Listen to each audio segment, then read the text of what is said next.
안녕하세요. 저는 성경 속에 감춰져 있는 하나님의 비밀이 되신 예수 그리스도에 관한 신비의 말씀을 전하는 영마루입니다.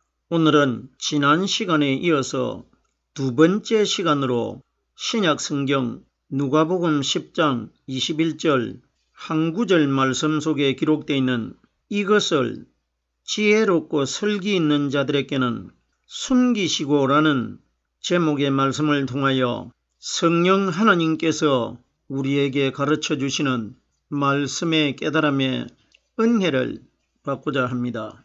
그럼 누가복음 10장 21절 본문 말씀을 열도록 하겠습니다.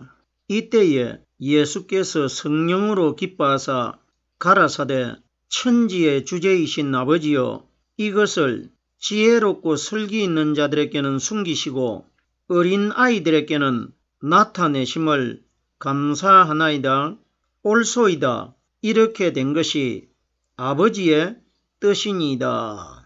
본문에 기록되어 있는 이 말씀은 지난 첫 시간을 통해서 천지의 주제이신 아버지여 하는 이 구절의 단어의 말씀을 설명하는 중에 정해진 시간 관계로 오늘 이 시간에 이어서 천지의 주제이신 아버지여 하는 이 구절의 단어에서부터 말씀을 연결해서 전하도록 하겠습니다. 그러면은 오늘 말씀을 전하기 전에 지난 시간에 깨달았던 말씀을 간단하게 줄거리를 요약 정리를 한 다음에 나머지 남아있는 구절의 단어의 말씀을 이어서 전하도록 하겠습니다.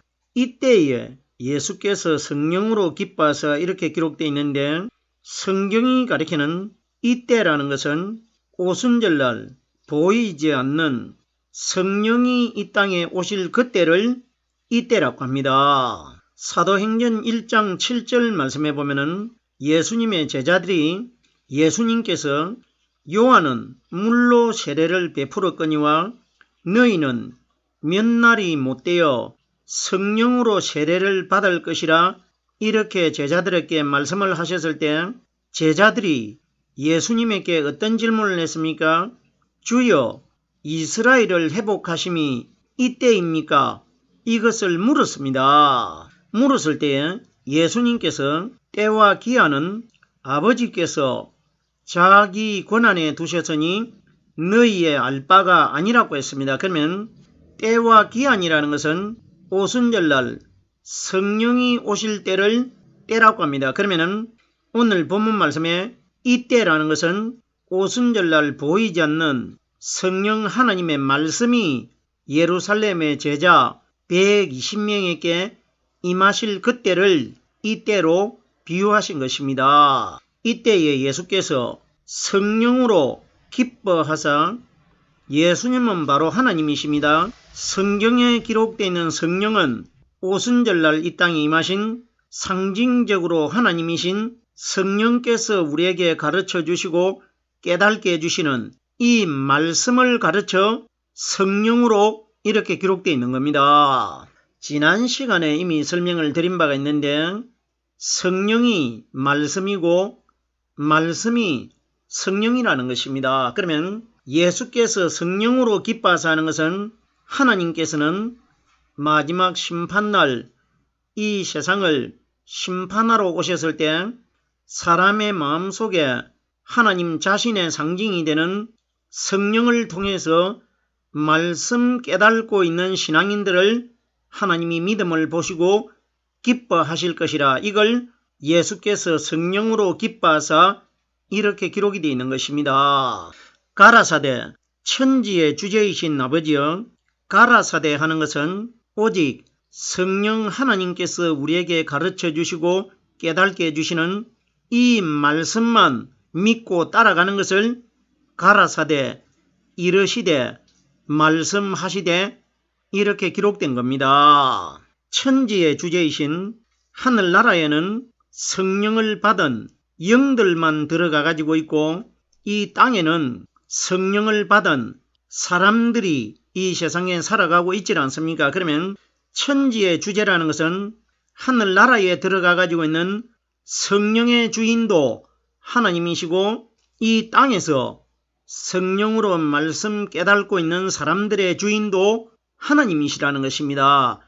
주제라는 것은 우리의 주가 되고 우리의 주인이 되시는 우리 마음 안에 들어오실 성령 하나님을 가리켜 천지의 주제이신 아버지여 이렇게 기록되어 있습니다. 예수님께서 이 땅에 오셨을 때에 요한복음에 보면은 내 마음 안에는 아버지 하나님께서 말씀으로 나와 함께 동행하고 있다고 여러 번 말씀을 하셨습니다. 그러면 천지의 주제이신 아버지는 바로 오순절날 이 땅에 임하신 예수님 마음 안에 들어 계셨던 성령 그리스도의 말씀을 가르쳐 천지의 주제이신 아버지라고 비유로 말씀하시고 있는 것입니다. 이제 오늘 깨달아야 될 말씀입니다.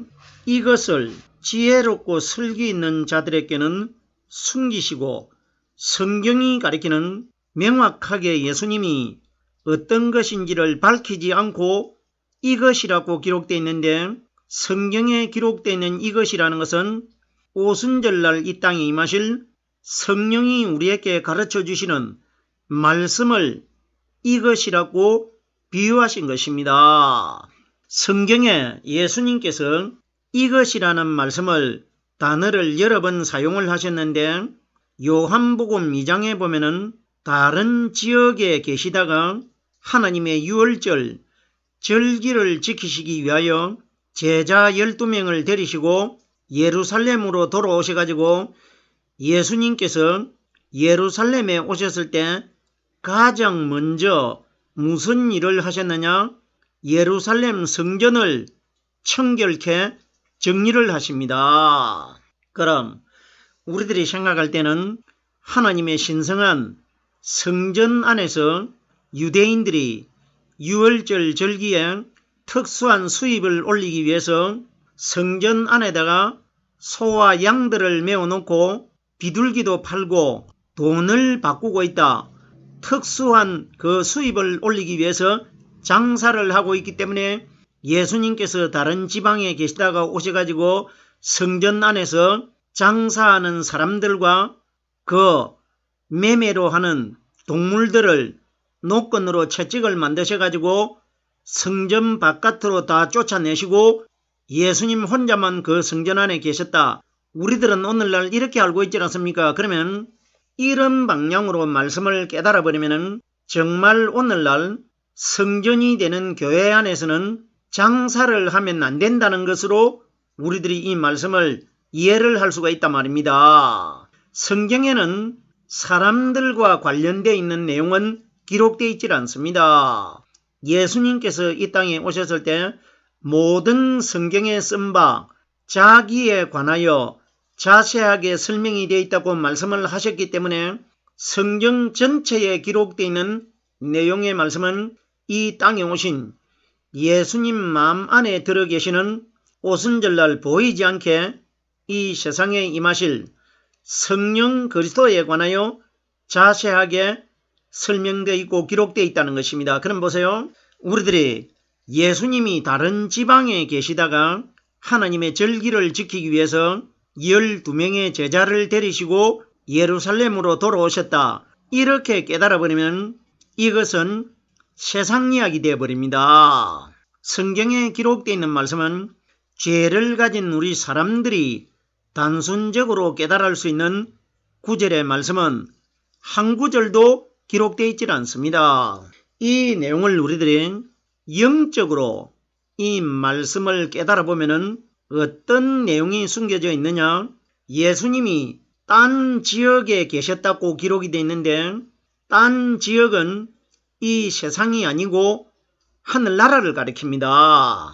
그러면은 이 땅에서 부활하신 성령 그리스도께서 이 세상에 부활하신 이후에 40일 동안 계시다가 40일 날 안식일 날 하늘나라로 승천을 하셨습니다. 그러면 하늘나라가 이 세상과는 구별된 다른 지역입니다. 그러면 다른 지역에 계시던 예수님이 하나님의 유월절이라는 절기를 지키기 위해서 예루살렘으로 돌아오셨다는 것은 다른 지역이 되는, 다른 세상이 되는 하늘나라에 올라가 가지고 계시던 성천하신 예수 그리스도께서 오순절날 하나님의 절기를 지키기 위해서 제자 12명과 함께 예루살렘으로 돌아오셨다는 것은 제자 120명에게 보이지 않는 다른 지방에 계시는 영적인 하늘나라에서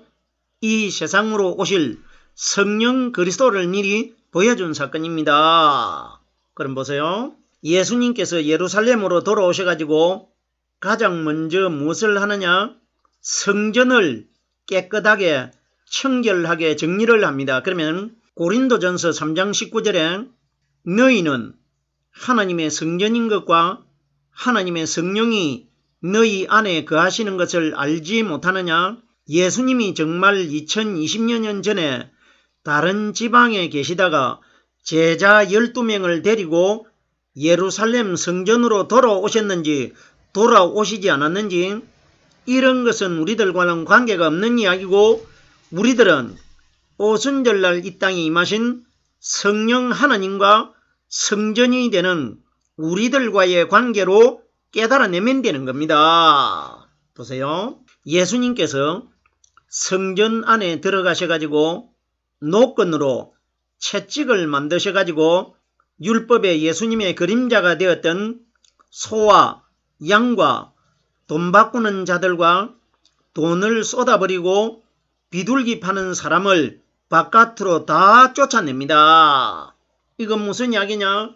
오순절날 이 땅에 임하신 성령의 말씀이 성전이 되는 우리 마음 안에 들어오셔가지고 우리 마음 안에 들어있는 그림자가 되는 율법을 바깥으로 다 말씀으로 쫓아낼 것이다. 이걸 미리 보여주신 것입니다. 보세요. 소와 양과 돈 바꾸는 자들과 비둘기 파는 사람들을 다 쫓아내버리고 그 성전 안에 누구만 있느냐?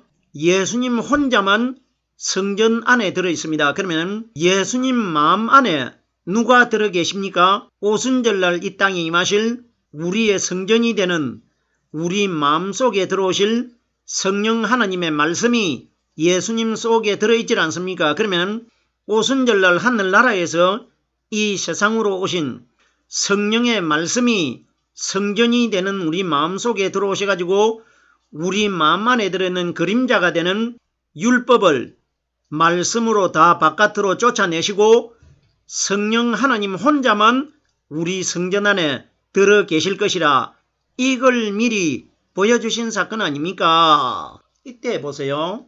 사람들도 쫓아내고 동물들도 쫓아냈는데 사람들이 쫓겨나갈 때에 비둘기 파는 사람이 있었는데 비둘기 3장을 급하게 바깥으로 쫓아나가다가 3장을 들고 나가야 되는데 비둘기 3장을 갖다가 성전 안에다가 두고 그대로 사람만 성전 바깥으로 쫓아나갔다는 것입니다. 이때 보십시오. 다른 짐승들은 예수님께서 짐승을 파는 사람과 돈을 바꿔주는 사람과 짐승들은 그렇게 냉정하게 노건으로 채찍을 만드셔가지고 억지로 강제적으로 쫓아내셨는데 비둘기 파는 사람을 예수님이 다정하게 찾고 있습니다. 성경의 말씀이 어떻게 기록되어 있느냐?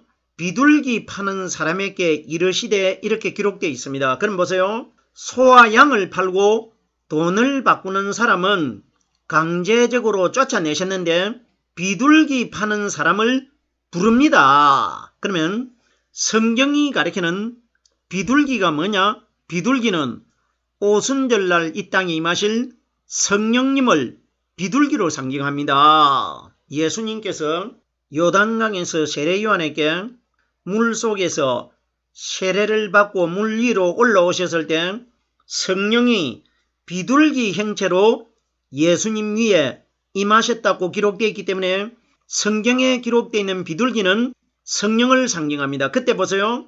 예수님께서 비둘기 파는 사람만 찾는다는 것은, 판다는 것은 내 마음속에서 깨달아진 성령의 말씀을 다른 사람에게 교제를 하면서 복음으로 전파시키는 사람을 비둘기 파는 사람, 즉 말해서 성령의 말씀을 다른 사람에게 교제로 나누는 사람을 비둘기 파는 사람이라고 합니다. 그러면은 소와 양을 파는 사람은 찾지 않는데 비둘기 파는 사람만 찾는다는 것은, 비둘기는 복음의 성령을 가리킨 것이고 소와 양은 율법의 그림자가 되는 마리아의 아들을 가리킵니다. 그러면 마지막 심판날 심판주께서 이 땅에 오시면은 소와 양이 되는 율법의 그림자가 되는 예수를 믿은 사람들은 지옥으로 다 바깥으로 쫓겨나갈 것이고, 비둘기 파는 사람, 성령으로 말씀 깨달은 사람들만 심판주 하나님이 찾을 것이라 이 원리입니다. 이때 보세요. 예수님께서 비둘기를 가리켜 비둘기를 여기서 가지고 가라 이렇게 말씀하시지 않고 이것을 여기서 가지고 가라, 성경이 가리키는 이것이 뭡니까? 제가 서두에 이것이라는 단어는 성령이라고 이미 말씀드렸지 않습니까? 그러면 비둘기 파는 사람에게 비둘기를 여기서 가지고 가라 이 말이 아니고, 마지막 심판주께서 이 세상에 오시면은 성령으로 말씀 깨달은 사람들을 여기서 저기 하늘나라로 내가 가지고 가겠다, 이것을 여기서 저기로 가지고 가라 이 원리입니다. 제가 이것이라는 단어가 오순절날 이 땅에 임하신 성령의 말씀이라는 것을 설명을 드렸습니다. 이것을 지혜롭고 설기 있는 자들에게는 숨기시고, 그럼 이것이 성령이 가리키는 말씀입니다. 그럼 예수님이 오셨을 때 지혜롭고 설기 있는 자들이 누구냐? 율법을 연구하는 유대인들을 가리켜 예수님이 상징적으로 지혜롭고 설기 있는 자들이라고 합니다. 왜? 유대인들은 그림자가 되는 율법을 믿음으로 자기들 마음속에 믿고 있기 때문에 실제적인 믿음이 되는 예수님 안에 들어있는 성령이 가르쳐 주시는 말씀은 전혀 받아들이지 않았지 않습니까? 그러면 이것은 성령이고, 지혜롭고 설기 있는 자들은 율법을 연구하고 있는 유대인들, 종교 지도자들을 가리켜 지혜롭고 설기 있는 자들이라고 합니다. 왜? 실제적인 영적인 지혜와 설기는 예수님 마음 안에 들어 계시는데, 율법을 연구하는 유대인들 마음 안에는 이미 그림자가 되는 율법이 믿음으로 그들의 마음속에 자리를 잡고 있기 때문에 예수님이 가지고 계신 성령의 복음의 말씀을 율법을 믿고 있는 유대인들이 전혀 예수님의 말씀을 받아들이지 않았지 않습니까? 그러면 이것을 지혜롭고 설기 있는 자들에게는 숨기셨다는 것은 율법이 지혜와 설기가 되기 때문에 그들에게는, 율법이 믿음으로 자리 잡고 있는 사람들에게는 성령이 그 속에 들어가시지 못하기 때문에 그들에게는 성령이 숨겨버렸다는 것은 성령이 그 속에 들어가지 않을 것이라 이 원리 아닙니까? 지혜롭고 설기 있는 자들에게는, 자들이 누굽니까? 율법을 연구하는 유대인들을 가리킵니다. 자들에게는 숨기시고 어린 아이들에게는 나타내심을 감사하나이다. 성경이 가리키는 어린 아이라는 것은 예수님께서 이 땅에 오셨을 때 예수님을 추종하고 따라다니는 제자들을 가리켜 얘들아 이렇게 부르셨습니다.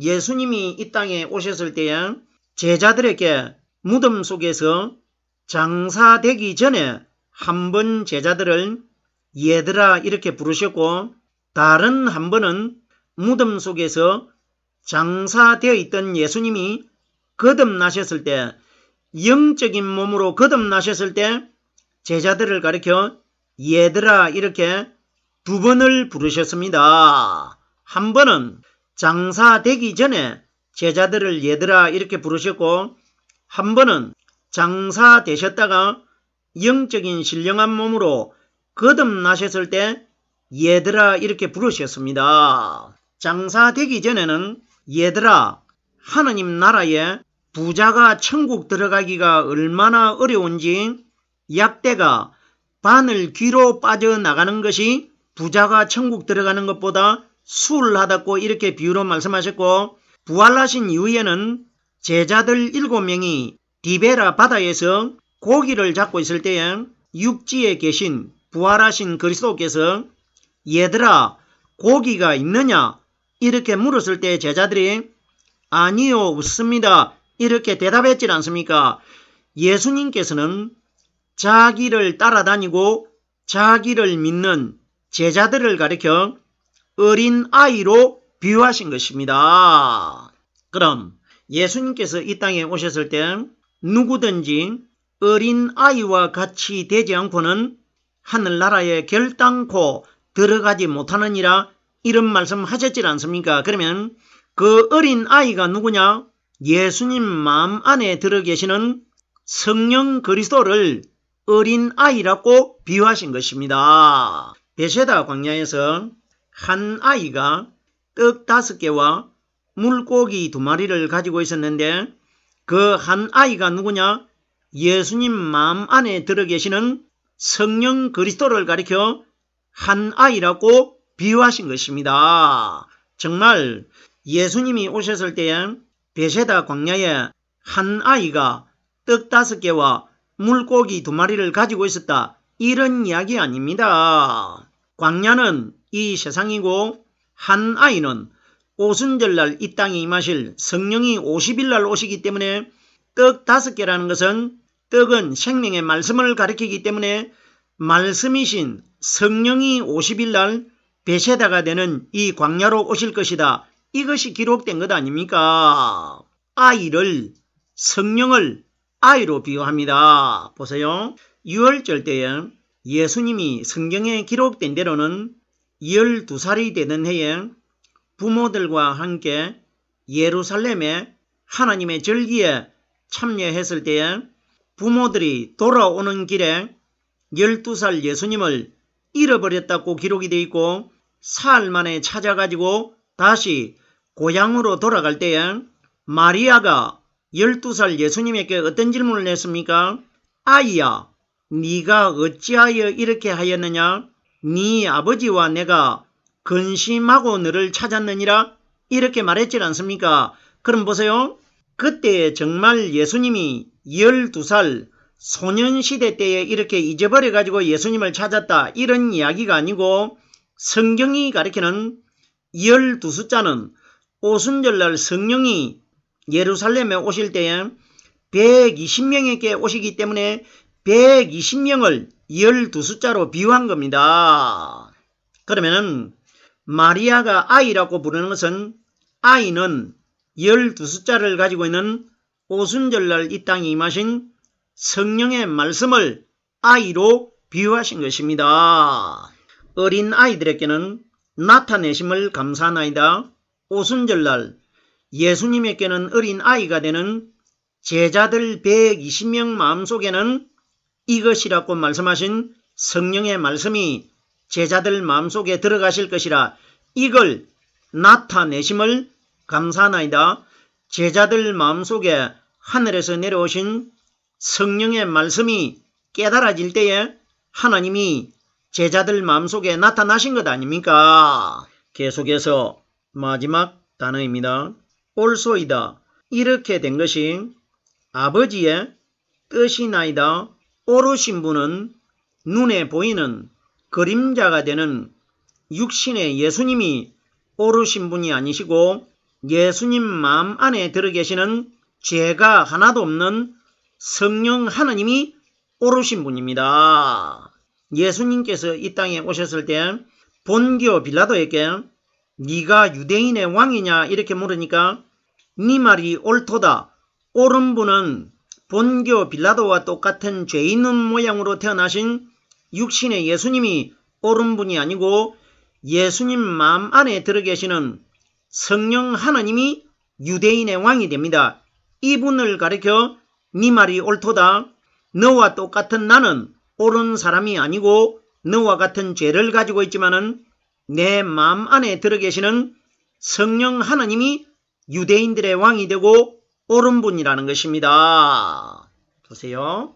본교 빌라도의 아내가 예수님이 빌라도에게 신문을 받고 있을 때 저 옳은 사람에게 아무 상관도 하지 마십시오.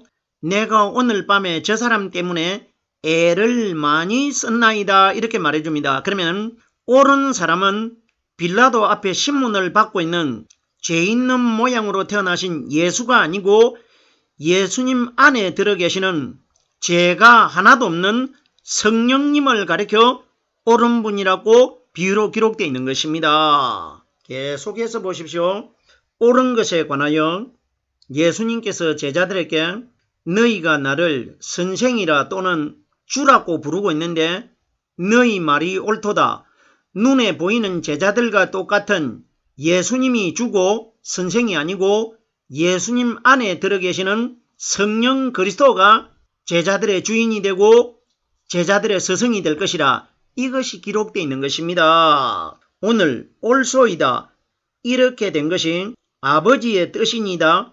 아버지가 뭡니까? 성경에 기록되어 있는 하나님의 말씀이 아버지의 뜻 아닙니까? 이것이 기록된 것입니다. 오늘은 제가 두 번째 시간으로 누가복음 10장 21절 한 구절의 말씀을 깨달아 보았습니다.